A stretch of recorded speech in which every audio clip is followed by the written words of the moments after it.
हम लौटे या ना लौटे, ये बक्से लौटे या ना लौटे, लेकिन हमारी कहानियाँ लौटनी चाहिए। ये शब्द है उस वीर जवान के जिन्होंने 1962 में 72 घंटे तक चीनी सेना का अकेले ही सामना किया और 300 से ज़्यादा चीनी सैनिकों को मौत के घाट उतार दिया। जय हिंद दोस्तों, आज हम बात करने वाले हैं वीर जसवंत सिंह रावत की, जिनका नाम शहीदी के बाद भी चीनी सैनिकों के जहन में मौत का तूफान बनकर रहता है। कहते हैं आज भी उनकी पवित्र आत्मा अपने फौजी धर्म का पालन कर रही है।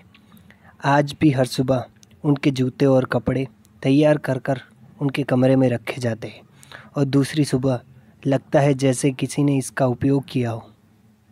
हर रात उनके लिए बिछाया हुआ उनका बिस्तर हर सुबह ऐसे मिलता है जैसे कोई इस पर सोया हो।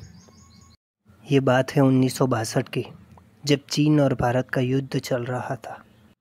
तब 17 नवंबर 1962 को गढ़वाल राइफल के बटालियन 4 के ज़्यादातर जवान शहीद हो चुके थे और चीनी सेना आगे बढ़ रही थी, लेकिन जसवंत सिंह अकेले ही 10,000 फीट की ऊंचाई पर स्थित अपनी पोस्ट पर डटे थे।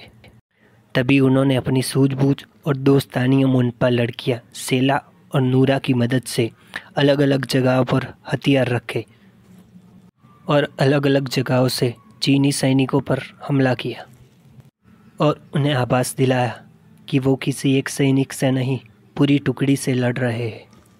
ये कार्य उन्होंने 72 घंटे तक लगातार किया और 300 से ज़्यादा चीनी सैनिकों को मौत के घाट उतार दिया और चीनी सेना को वहीं रुकने पर मजबूर कर दिया और अरुणाचल प्रदेश को चीन के हाथों में जाने से बचा लिया।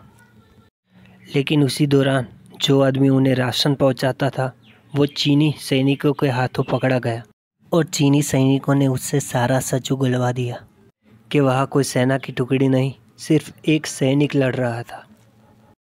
ये सुनकर चीनी सैनिकों के होश उड़ गए।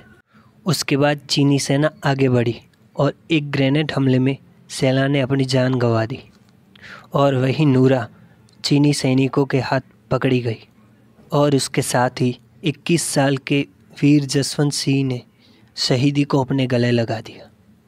लेकिन ये सिलसिला सिर्फ शहीदी तक सीमित नहीं था। कहते हैं शहीदी के बाद भी जसवंत सिंह जी अपना फौजी धर्म निभाते थे और जो सैनिक अपनी ड्यूटी पर सो जाते थे उन्हें थप्पड़ लगा के जगाते थे।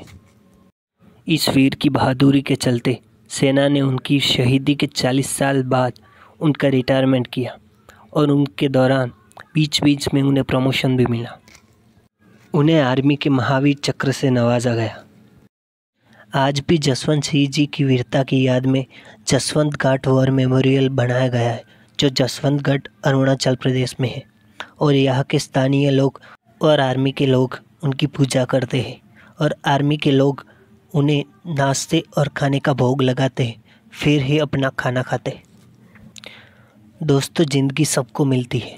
कोई 100 साल गंवा देता है तो कोई 1 साल में इतिहास बना देता है। ऐसा ही उदाहरण है वीर जसवंत सिंह रावत।